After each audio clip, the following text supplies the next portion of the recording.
Only I can say that Chelsea, I think, from my point of view, lose an incredible manager. You look at this season, they've been not good enough in the middle of defence, and they've got worse in attack, I think. Quite possibly the most boring match I've ever watched. They're not in a position to be selling good players. They haven't got enough of them.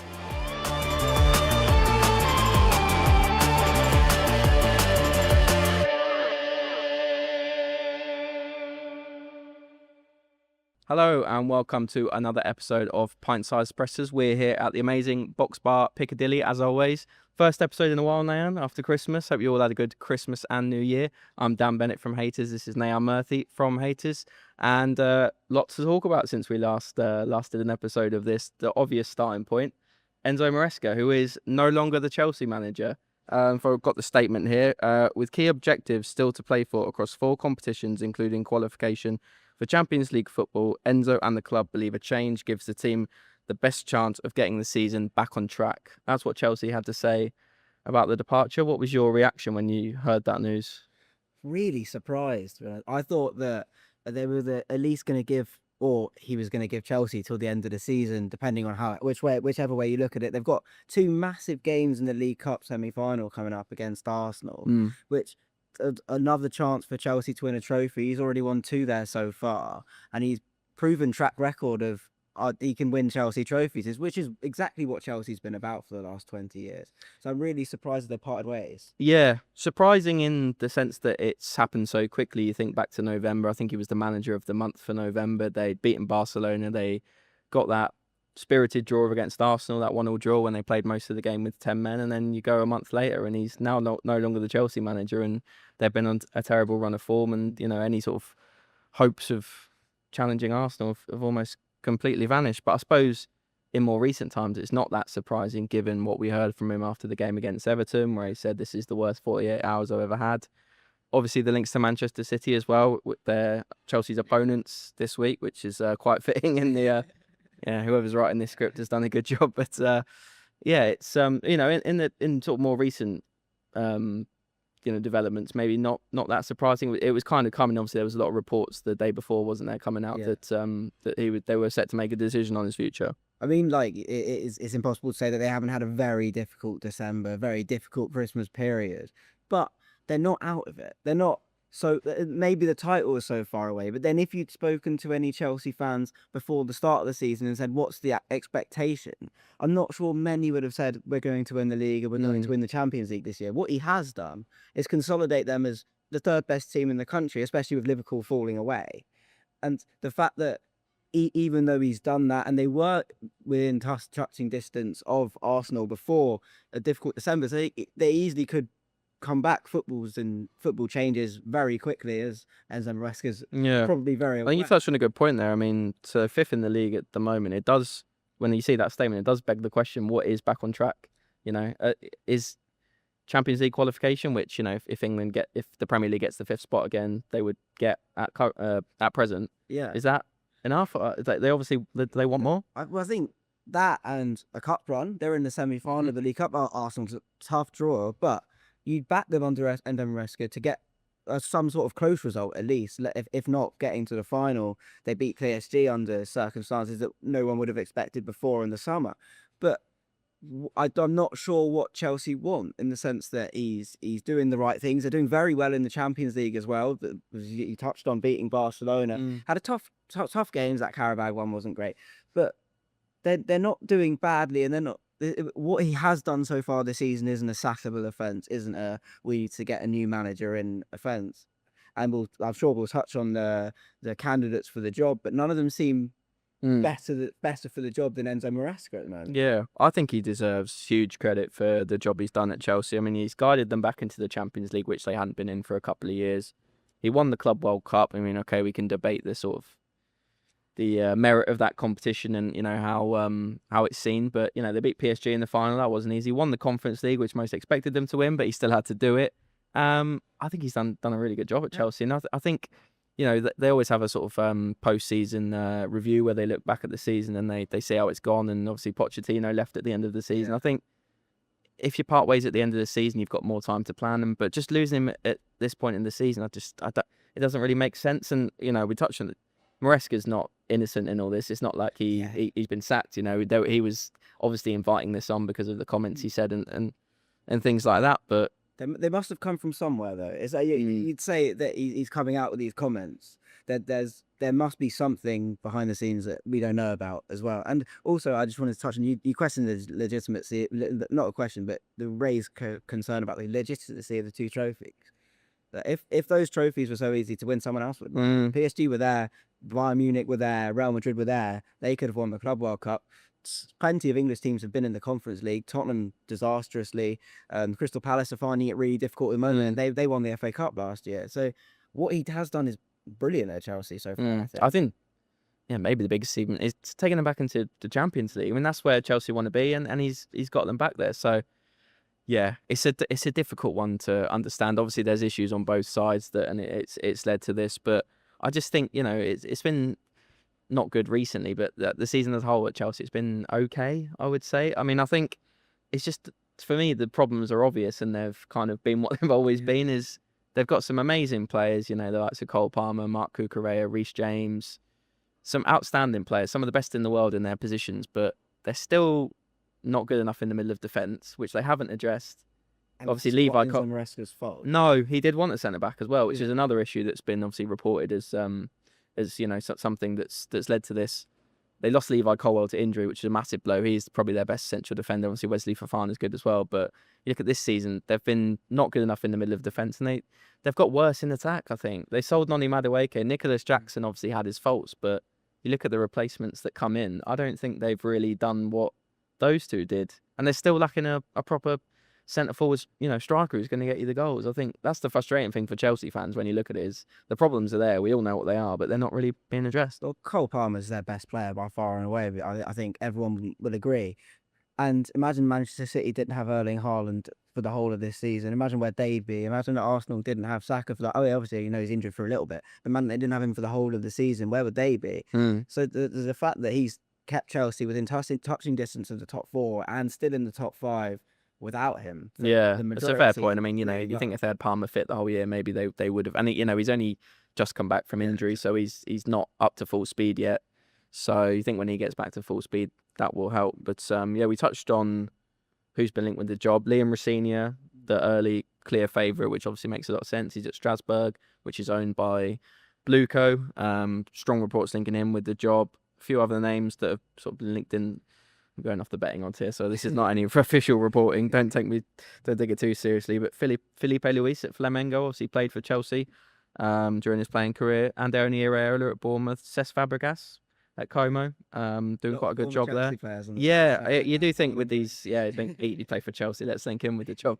But any of those now, I mean, it seems like Rosenior is the one they're going to go for. That's what it seems like. But you think would be the right decision to do that?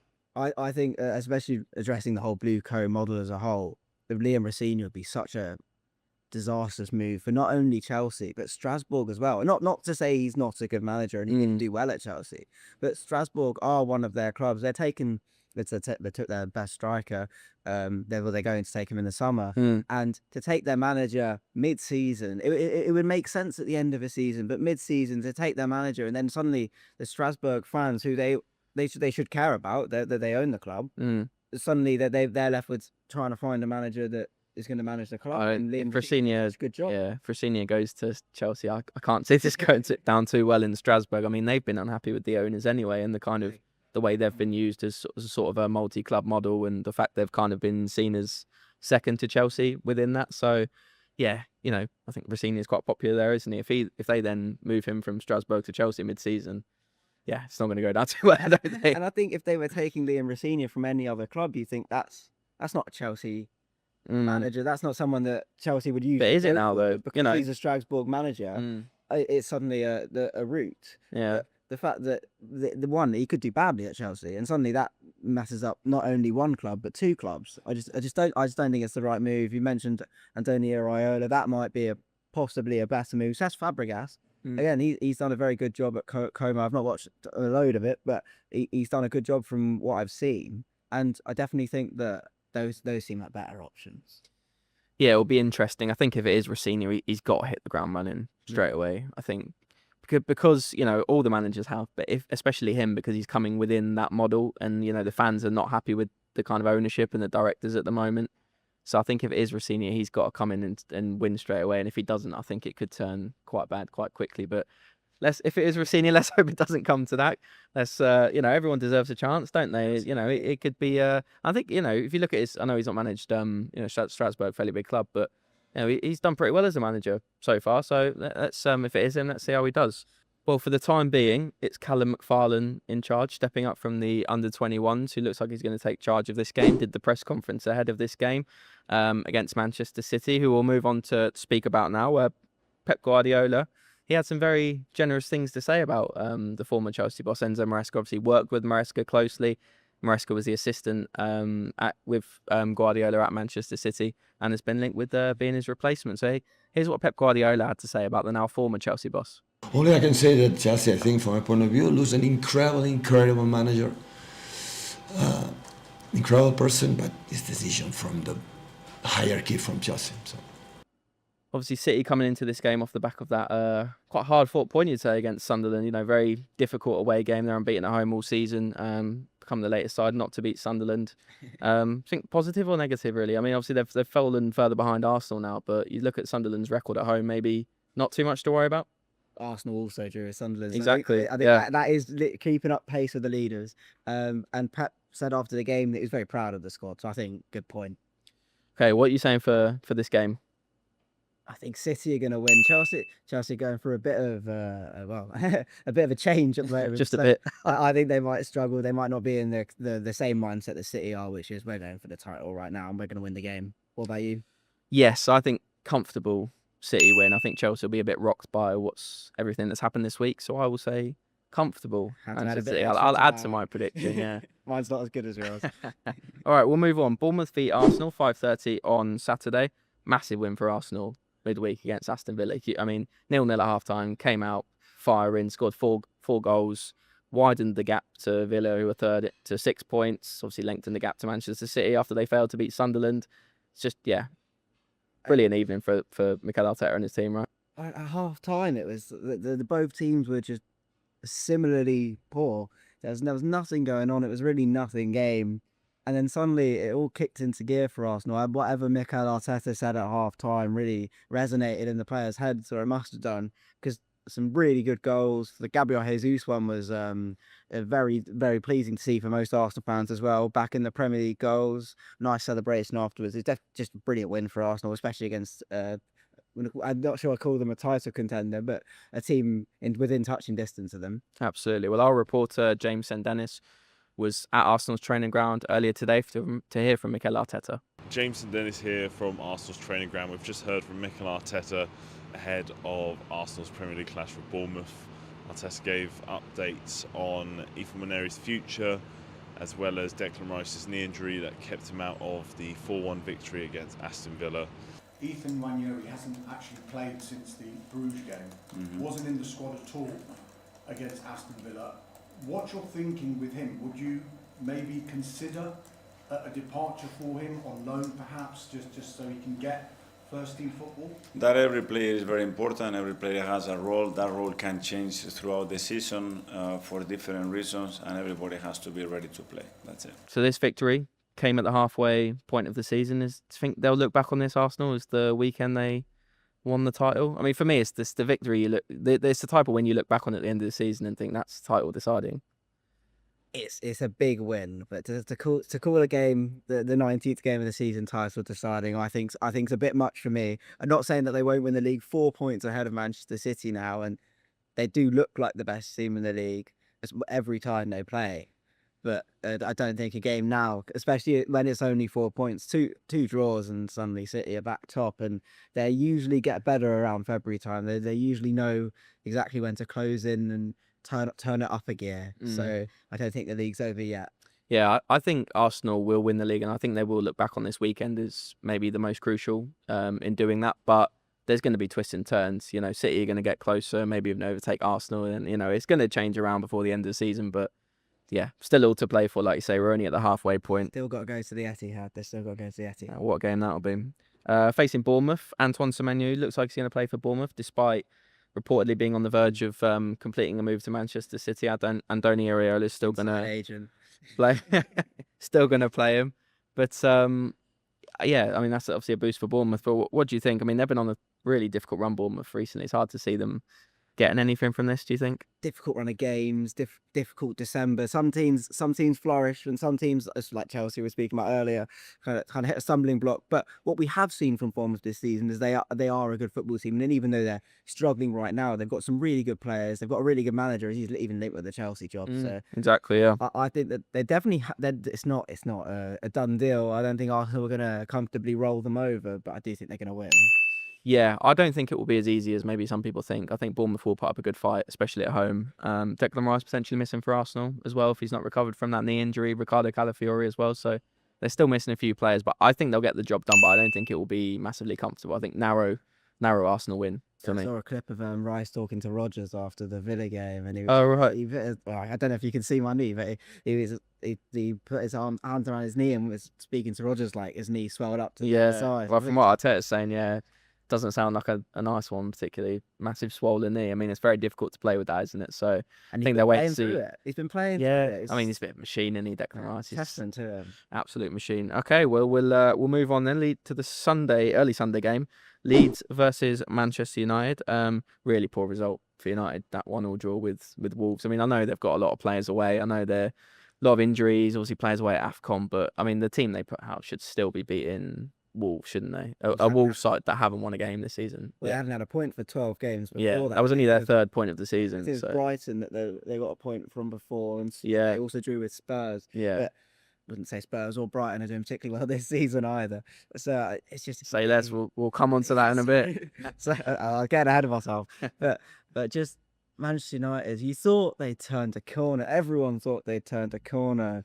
And then this month has come, as we were speaking before, this month has just come crashing down on them. And that Wolves result was the tip of the iceberg, really. They were really poor. There was no creativity. There was nothing that was suggested, that someone was going to take the game by the scruff of the neck. And not having Bruno is really difficult anyway. So I think that it's just the same inconsistency again, isn't it? That they've had really for a long time.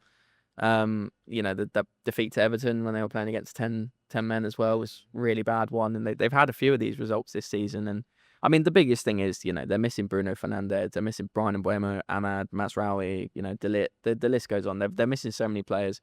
With those players in, yes, I think they beat Wolves, but the point is everyone has injuries. Exactly, everyone has players that are missing.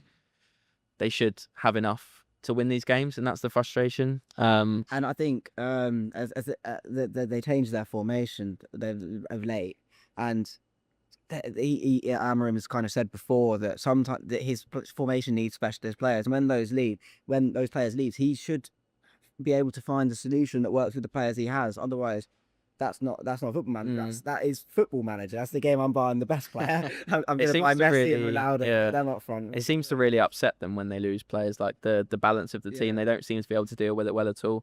Facing a Leeds side, it's going to be tricky. Obviously, they got that goalless draw with Liverpool, very hard fought. I think a lot of people thought when Leeds come up, they were going to be open, expansive. This play nice football, but ultimately get relegated. But it's not been like that at all. I think credit to Daniel Farke because he was getting criticised a lot and doubted whether he could be the man to keep Leeds up, but he's adapted and gone more direct. 5 at the back, 2 up front. Calvert-Lewin's obviously having a fine season. Talk about Calvert-Lewin. That was 6 before the Liverpool game. That was 6 goals in a row, 7 goals in a row. And he did score against Liverpool. It was very unfortunate. Offside, yeah. Very, very close. And it was a brilliant finish. Dinked over the keeper. And I just think that his form has been unbelievable. And who'd have thought that? And Everton could use him when Barry found it really difficult to find the net this season. Well, he's always had it, and he's just managed to stay fit for a extended period of time, which is and he's got back playing to his best, which is great to see. Prediction for this one? Oh, and that's caught me off guard. And I know that's the whole show. No, we did plan this. I didn't just randomly ask him. I do think Manchester United are going to win. I think the Leeds squad is less able to be able to play this many games in a row, playing midweek and now playing another weekend. And I think Manchester United will just edge it. I think it'll be a draw. I think Leeds will get another draw. Yeah, I think not convinced at all by United recently, so I fancy Leeds to continue their good momentum. Move on to Sunday 3 p.m. Spurs v Sunderland. He's touched on Spurs already. Dismal draw with Brentford on Thursday night. Possibly the worst game I've seen this season. The worst game there. this year. Yeah, yeah. No, I Well, just... I mean, it's only been Yeah. worst game of last year. If we include last year as well, I think that's more accurate description of just how bad that game was. I mean, it was just, you know, when you got the fans singing songs about players from years ago that don't play for the club anymore, it tells a lot about what they're seeing on the pitch, and also the fact that they did call their team boring. That you play every game, every third and fourth game, and when you do that, the ability with the concentration level and the physical level to be on the top to keep producing is what, how can you say, split the good players from the very best to do that. And sometimes you can be a good player to go to the very best, but you also learn along the way. So that's where we are right now. It's unfortunately very boring, but that's the fact. As well. boring Tottenham. But it is boring, isn't it? It has been very boring. That's not the first time this season where it's been boring like that. I think Jack Pitbrook summed it up really well. His Tottenham reporter to The Athletic, and he tweeted saying, if you see a worse game than that in 2026, you've gone to the wrong game, something wrong has happened. Just that was quite possibly the most boring match I've ever watched. Yeah. Nothing happened. Neither side, they're not just Spurs, neither side were very interesting. There was no real look for either team to score a goal. It seemed they're very happy to just take the 0-0 draw and leave. It was like a group stage game where both teams know they're going through and they just pass it around the back kind of thing. It was, I don't see where the goals come for Tottenham. Every single Spurs attacker pretty much came on that's fit, apart from Brennan Johnson.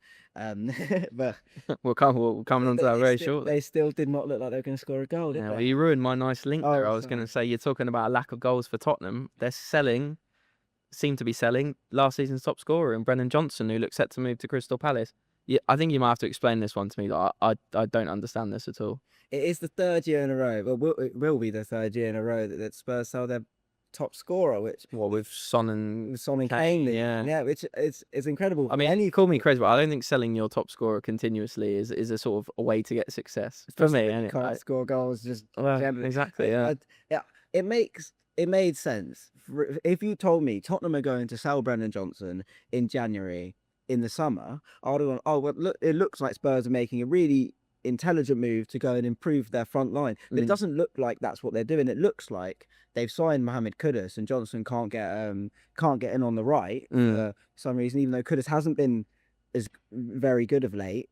He's not scored many goals, only 2 this season. But because Johnson can't get in on the right, they're just like, well, you're surplus to requirements. We can get 35 million for you, so you're going to go. There's been no real links to a goal scoring forward that would improve the team, which would make selling Brennan Johnson seem like a half decent idea.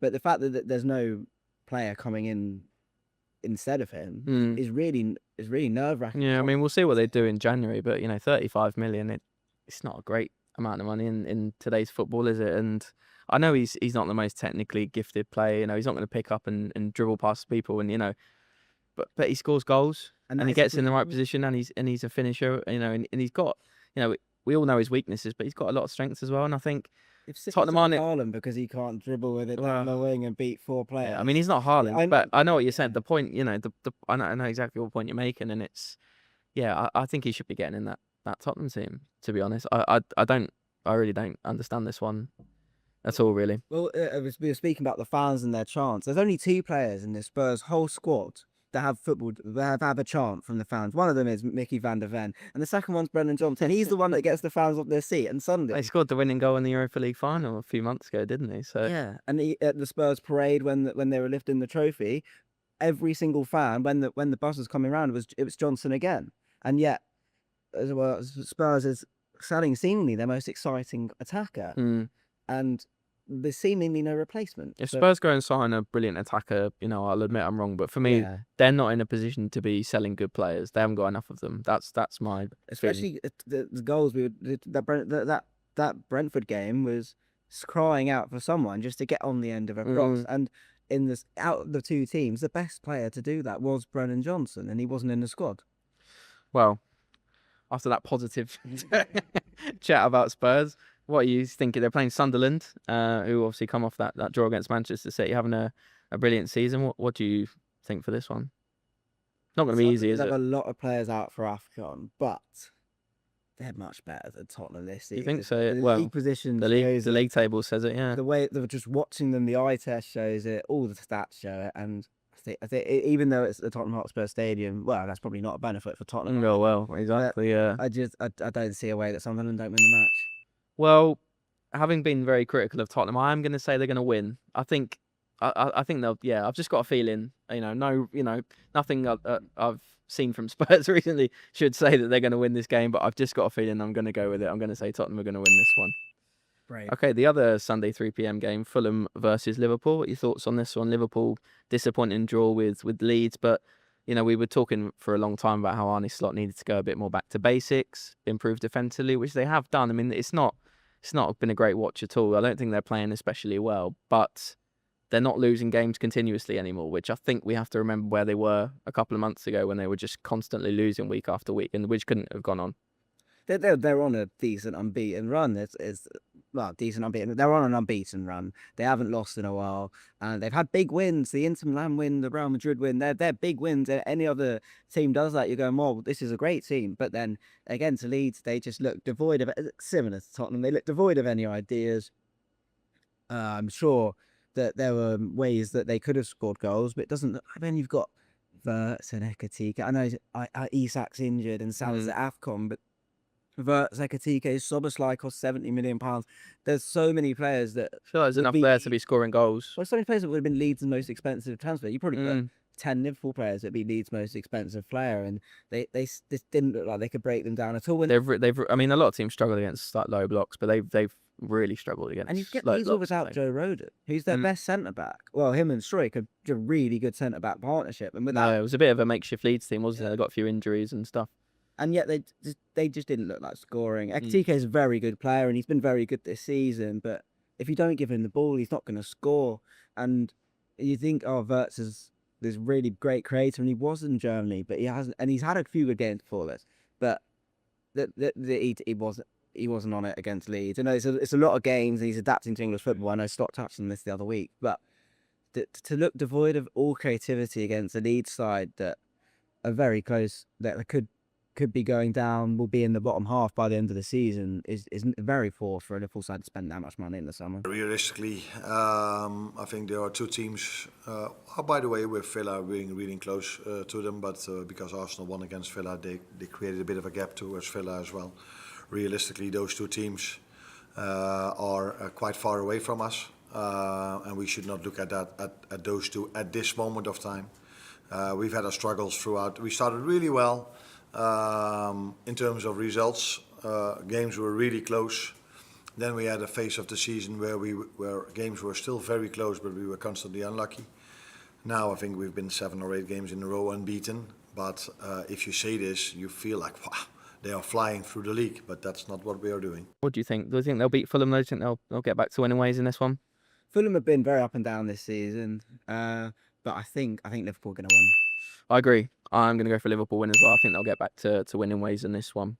All right, we'll move on to the other games. Just a quick prediction on these. Aston Villa v Nottingham Forest, the early Saturday game. What do you think about this one? There needs to be much said. Aston Villa have been brilliant. They're going to keep winning. I know they lost to Arsenal. Yeah, ended that long winning run. I think 11 games was it in the end, their winning run in all competitions. I think they'll get back to winning ways in this one as well. Yeah. Brighton v Burnley. Brighton have struggled of late. They really have. But I think Burnley looked all right against Newcastle. I know they lost, but they were, Yeah, but again, Newcastle haven't looked great this season either. I'm sure we'll get to that. But I do see Brighton winning that. I think it could be a draw. Fancy Burnley to get a draw at Brighton. Wolves v West Ham. This is a big game. This is a game that West Ham absolutely... I know you say Wolves have to win as well, but I don't see them winning at all. So if West Ham don't win this, there's real trouble for Nunes. I mean, it looks like they're going to have a busy January. West Ham adding a few players, Adama Traore and a couple of strikers as well thereafter as well. So... he's putting, they are. Adama Traore. Yes, he absolutely loves Adama Traore. They are putting efforts in to improve things, but so I predicted Wolves to win against Brentford. I think a couple of weeks ago. I think that would be their first win, but I am going to go for it again. Wolves' first win of the season against West Ham. I'm going to my big prediction for today. I'm going to go the West Ham win, more in hope for Nuno Espirito Santo than anything. Against his former club as well. Yeah, look, interesting game this one. Everton v Brentford. I'm not sure I want to watch Brentford again after that Tottenham game. But I mean, it doesn't have the hallmarks of a classic, does it? This Everton v Brentford. I mean, Everton haven't been especially exciting either this season. They were good against Forest, and I think they'll be good again. I think they'll win. Everton. Yeah. I'll agree with you. Yeah, I think Everton. Yeah, Everton at home. I think I fancy them. Finally, Newcastle v Crystal Palace. Good game.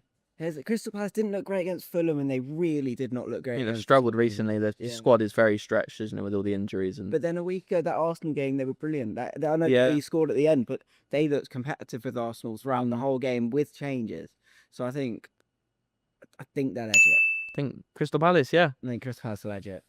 Nah, I think Newcastle. I think just how stretched Palace are and how much they're struggling. I know looks like they're going to sign Brendan Johnson, maybe get a few more in January, which will help. But I think Newcastle.